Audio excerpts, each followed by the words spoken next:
नमस्कार, आप देख रहे हैं न्यूज 18 बिहार झारखंड और मैं हूं आपके साथ लक्ष्मी। देखिए, बड़ी खबर सीतामढ़ी से है, जहां पर परिहार सीओ और थाना अध्यक्ष के बीच में मारपीट की खबर सामने आई। इस मामले में एक वीडियो सोशल मीडिया पर तेजी से वायरल हो रहा है, जहां पर परिहार थाने में महिला सीओ मोनी कुमारी को एक कमरे में बंद कर दिया गया और महिला सीओ रोती बिलखती नजर आ रही हैं। आपको बताते चलें कि परिहार थाने में जनता दरबार के दौरान महिला सीओ मोनी कुमारी और थाना अध्यक्ष राजकुमार गौतम के बीच में शराब विनिष्टीकरण को लेकर के बहस हो गई थी, जिसमें सीओ को थाना अध्यक्ष ने थप्पड़ जड़ दिया था, जिसके बाद महिला सीओ ने भी चप्पल से थाना अध्यक्ष की पिटाई कर दी थी।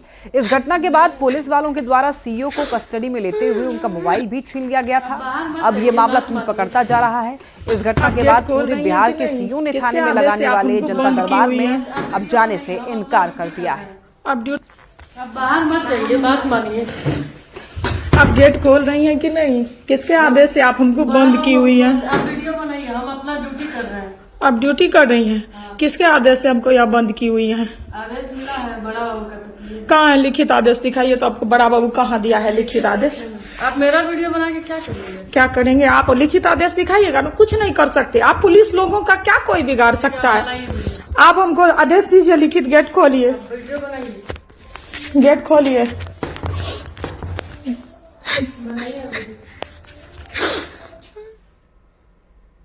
दरभंगा से एक बड़ी खबर। राम विवाह झांकी पर पथराव मामले में एक्शन। झांकी पर पथराव मामले में एफआईआर दर्ज किया गया है। नगर थाने में 11 नामजद और 200 अज्ञात पर एफआईआर दर्ज की गई है। गिरफ्तारी के लिए पुलिस ने छापेमारी शुरू कर दी है।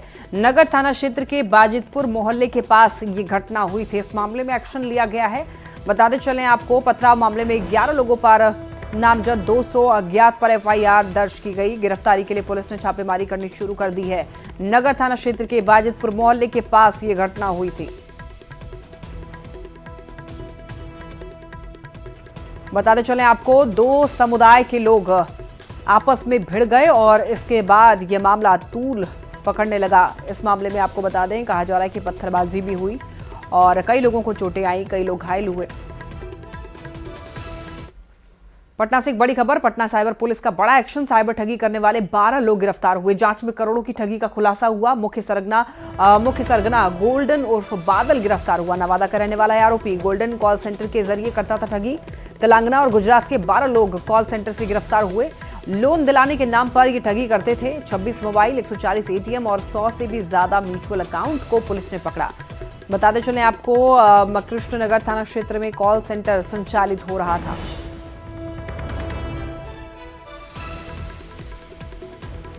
तेलंगाना और गुजरात के आरोपी बताए जा रहे हैं। लोन दिलाने के नाम पर ये लोग ठगी किया करते थे। तो ये बड़ी खबर अब तक पहुंचा रहे हैं, जिसमें कि 26 मोबाइल, 140 एटीएम भी बरामद किया गया है। तो साइबर ठगी का खुलासा हुआ है। मुजफ्फरपुर के पत्ता फैक्ट्री में 18 घंटे से लगी आग पर अब तक काबू नहीं पाया जा सका। 10 दमकल की गाड़ियां आग बुझाने में जुटी। बता दें आपको, सदर थाना क्षेत्र के दिघरा में पत्ता फैक्ट्री में देर रात आग लग गई। मौके से ज्यादा जानकारी दे रहे हैं न्यूज 18 संवाददाता प्रियांक सौरभ।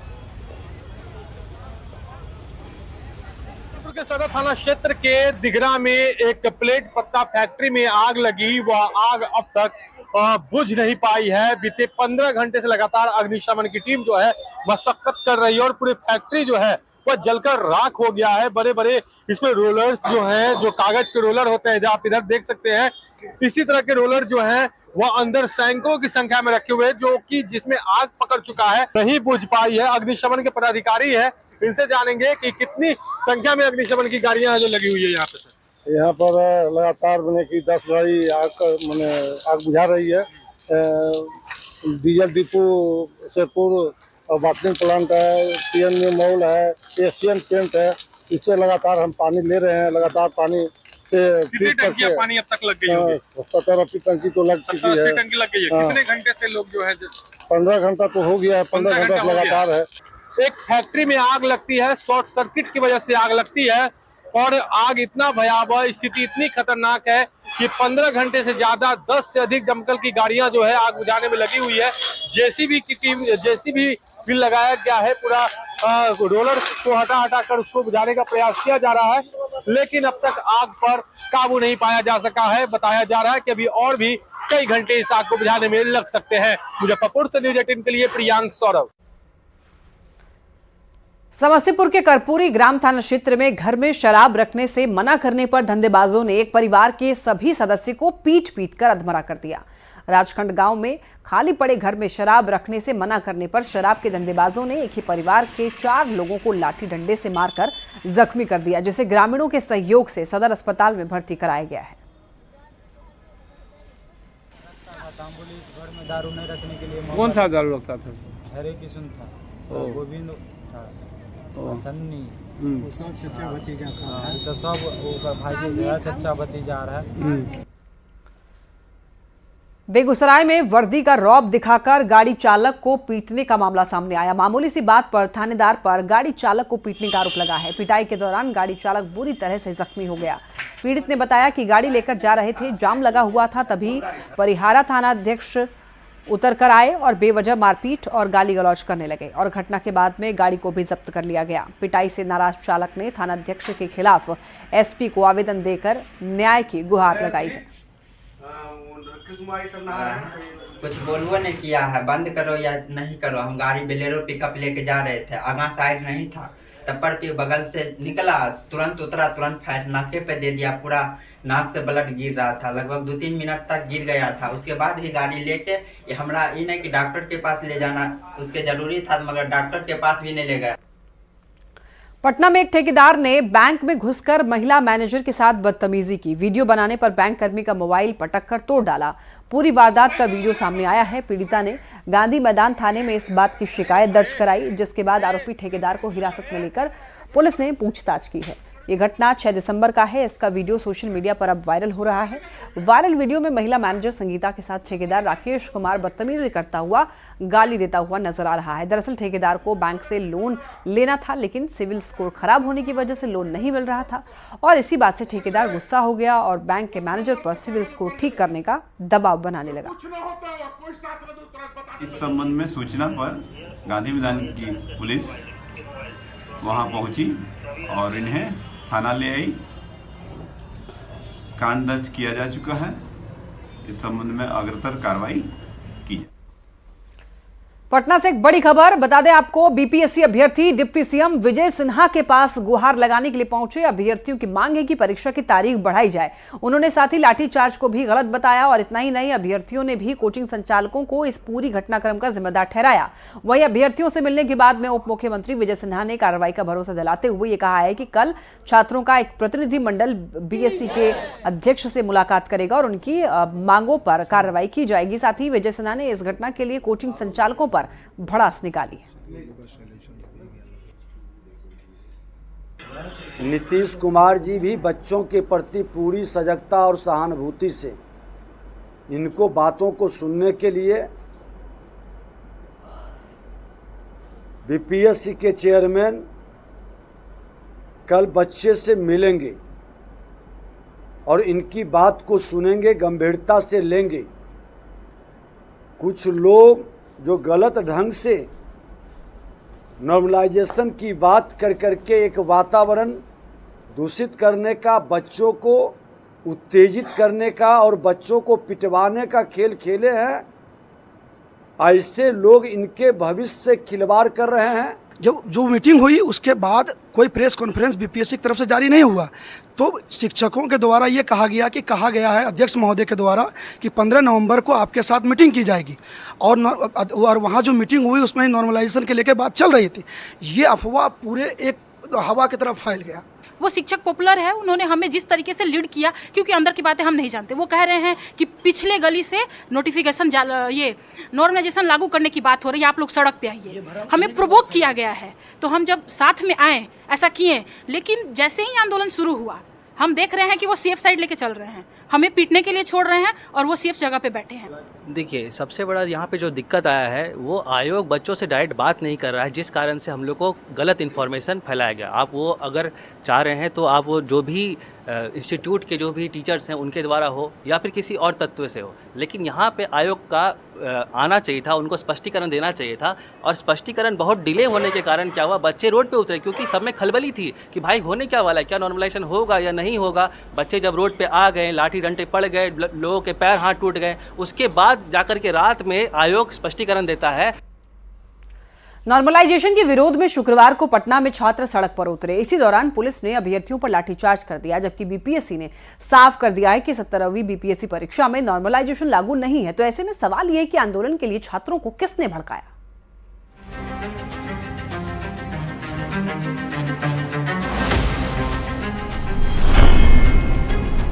नॉर्मलाइजेशन पर किसने उड़ाई अफवाह? छात्रों को कौन भड़का रहा है? बिहार पब्लिक सर्विस कमीशन यानी बीपीएससी ने यह साफ कर दिया है कि 17वीं बीपीएससी परीक्षा में नॉर्मलाइजेशन लागू नहीं होगा। बीपीएससी ने नोटिफिकेशन जारी कर कहा है कि परीक्षा में नॉर्मलाइजेशन का कोई प्रस्ताव नहीं था। विज्ञापन के किसी कंडिका में भी नॉर्मलाइजेशन की चर्चा नहीं। ये पूरी तरीके से अफवाह है। ऐसे में ये सवाल है कि नॉर्मलाइजेशन पर किसने उड़ाई अफवाह? छात्रों को कौन भड़का रहा है? क्योंकि 17वीं बीपीएससी परीक्षा में नॉर्मलाइजेशन के विरोध में छात्र सड़क पर उतरे। अभ्यर्थियों के विरोध प्रदर्शन को कई कोचिंग संचालक भी समर्थन देने के लिए उतर गए और विपक्ष के नेताओं ने भी बयानबाजी की। इसमें भड़काने वाली क्या बात है? जो सच्चाई है सच्चाई है। अगर हम लोग उनकी बात को नहीं उठाएंगे तो कौन उठाएगा? सत्ताधारी एनडीए नेताओं का कहना है कि विपक्ष ने छात्रों को भ्रमित करके उनका समय बर्बाद किया। तेजस्वी यादव अफवाह फैलाने की मशीन बन चुके हैं। सोनू सूद जैसे लोग समर्थन करने की पेशकश करते हैं और विपक्ष के नेता बयानों से माहौल बनाते हैं, जबकि बीपीएससी ने नॉर्मलाइजेशन की चर्चा को ही अफवाह करार दिया है। ऐसे में सवाल ये है कि क्या कोई अपने राजनीतिक स्वार्थ के लिए छात्रों के भविष्य से खेल रहा है? न्यूज़ 18 के लिए पटना से संजय कुमार और रजनीश कुमार के साथ ब्यूरो रिपोर्ट। में नॉर्मलाइजेशन के मुद्दे पर पटना में छात्रों के प्रदर्शन को लेकर के सियासत गर्म है। प्रदेश जेडीयू अध्यक्ष तेजस्वी, आपको बताते चले कि इधर तेजस्वी यादव पर तंज कसा है प्रदेश जेडीयू अध्यक्ष ने और कहा है कि 9वीं पास कुछ लोग मामले को हवा दे रहे हैं। सरकार पूरे मामले को देख रही है।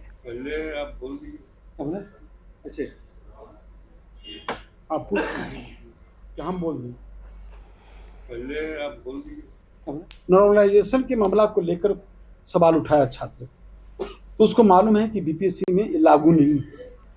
वो सिर्फ 9वां पास लोग जो है वो वहां जाके हवा देके भटकाना चाहता है लोगों को, जो हमारे युवा छात्र हैं। लखीसराय में कार्यकर्ता दर्शन और संवाद यात्रा में तेजस्वी यादव ने एक बार फिर कहा कि अगर महागठबंधन सरकार बनती है तो सामाजिक सुरक्षा पेंशन योजना की राशि 400 से बढ़ा करके 1500 रुपए कर दिया जाएगा। 200 यूनिट बिजली मुफ्त में दी जाएगी।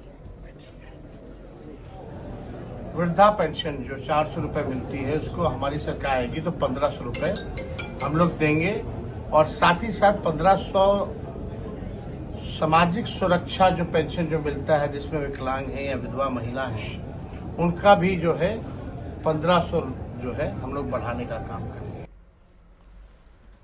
पूर्णिया के जिला स्कूल मैदान में जेडीयू कार्यकर्ता सम्मेलन का आयोजन किया गया। कार्यकर्ता सम्मेलन में जेडीयू के राष्ट्रीय कार्यकारी अध्यक्ष संजय झा ने यह कहा कि केंद्र और राज्य सरकार की मदद से बिहार में विकास के बड़े प्रोजेक्ट आए हैं। बिहार में विकास की रफ्तार तेज हो रही है। संजय झा ने कार्यकर्ता सम्मेलन में तेजस्वी के बिजली बिल माफ करने के वादे पर भी तंज कसा।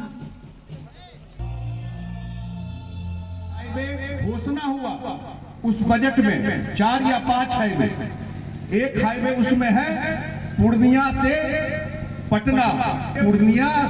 पटना का एक्सप्रेसवे बनेगा, जो सैंक्शन हो गया, बजट में घोषणा हो गया, उसी पैकेज का पार्ट है। याद रखिएगा, 60,000 करोड़ रुपया कोई पैसा थोड़े मिल जाता है। 60,000 करोड़ रुपया में स्कीम आता है, होता है। ये सब स्कीम स्टेट को मिलेगा अलग से। कल मैं सुनता हूं कि बिजली का बिल माफ करवाएंगे। ये जो नया एक ट्रेंड आया है, करना कुछ है नहीं। जब राजपाट मिला तो लालटेन थमा दिए थे, और आज जो बिजली नीतीश कुमार दिए हैं उस पर ही भाषण दे रहे हैं कि 200 यूनिट बिजली में मुफ्त देंगे। सासाराम में जनता दल यूनाइटेड के जिला स्तरीय कार्यकर्ता सम्मेलन का आयोजन किया गया। न्यू स्टेडियम फजलगंज में जेडीयू नेता श्रवण कुमार ने कार्यकर्ता को संबोधित किया। इस दौरान उन्होंने कहा कि एक समय था जब बिहार बहुत पीछे था, लेकिन आज का बिहार बहुत आगे पहुंच गया है। 2005 से पहले और आज बिहार कहां पहुंच गया, अगर आप तुलना कीजिएगा तो हर क्षेत्र में, चाहे ज्ञान का क्षेत्र हो, चाहे स्वास्थ्य का क्षेत्र हो, चाहे महिला सशक्तिकरण का क्षेत्र हो, चाहे स्वास्थ्य का क्षेत्र हो, चाहे कृषि का क्षेत्र हो, हर क्षेत्र में बिहार यात्रा कर रहे राष्ट्रीय लोक मोर्चा के अध्यक्ष उपेंद्र कुशवाहा बेतिया पहुंचे। उपेंद्र कुशवाहा ने कहा कि बिहार के चौतरफा विकास के लिए एनडीए सरकार का रहना जरूरी है। सरकार ने सभी वर्ग के लोगों के लिए काम किया है। लोगों का भरोसा एनडीए पर कायम है।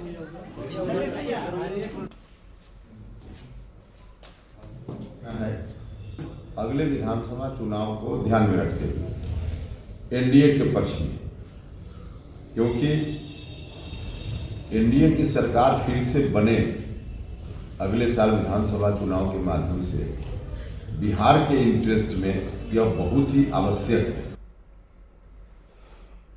उपराष्ट्रपति जगदीप धनखड़ बापू की कर्मभूमि चंपारण पहुंचे, जहां उन्होंने मोतिहारी में महात्मा गांधी केंद्रीय विश्वविद्यालय के दूसरे दीक्षांत समारोह में 11 छात्रों को गोल्ड मेडल देकर सम्मानित किया। दीक्षांत समारोह में राज्यपाल राजेंद्र विश्वनाथ अर्लेकर भी मौजूद रहे। दीक्षांत पॉल को वर्ष 2024 के भौतिक विज्ञान संकाय के स्नातक।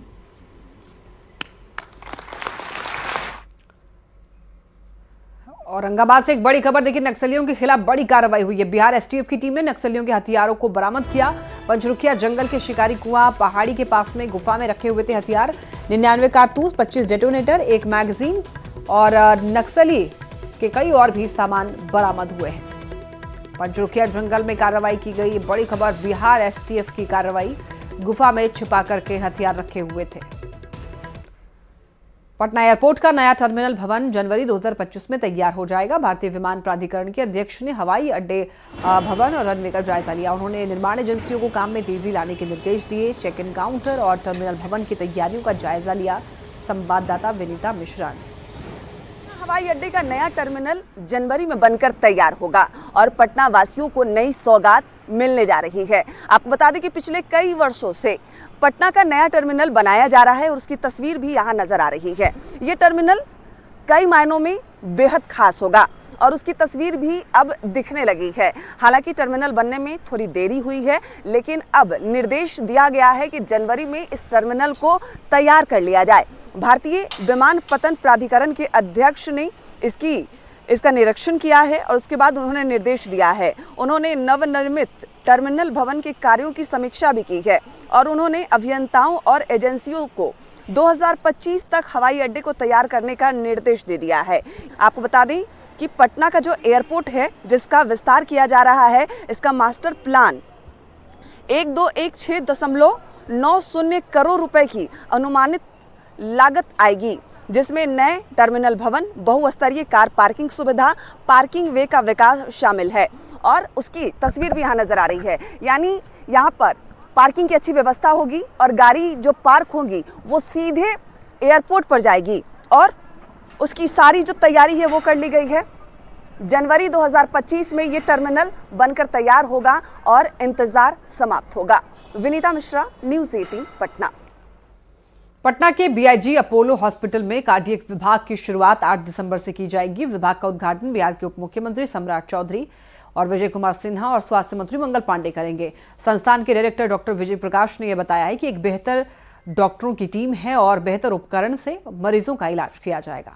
स्टेट ऑफ आर्ट सारी मशीन है जो मोस्ट एडवांस मशीन हो सकती है और हमारी डेडिकेटेड कार्डियोलॉजी की टीम है जो राउंड द क्लॉक 24 घंटे रहेगी और हम लोग round the clock primary angioplasty, मतलब हार्ट अटैक होने के तुरंत बाद जो प्लास्टिक करते हैं प्राइमरी एंजियोप्लास्टी, वो 24 घंटे हम लोग करेंगे और अच्छे से करेंगे।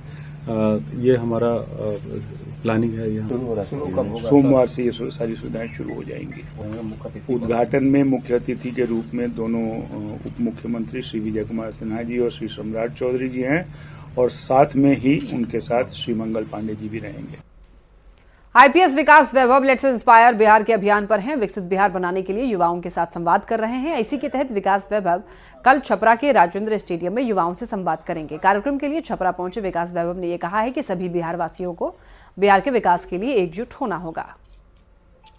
देखिए, मुझे पूरी आशा है कि कल का दिन छपरा के लिए ऐतिहासिक होगा।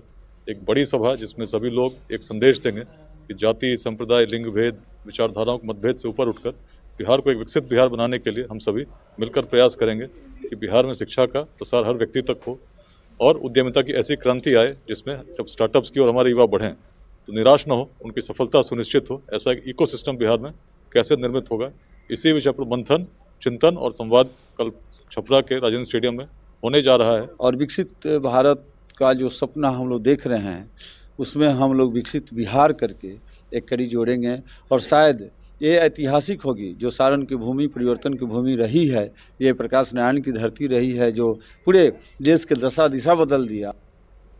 और इसी के साथ बुलेटिन में इतना ही। तमाम खबरों के लिए आप देखते रहिए न्यूज़ 18।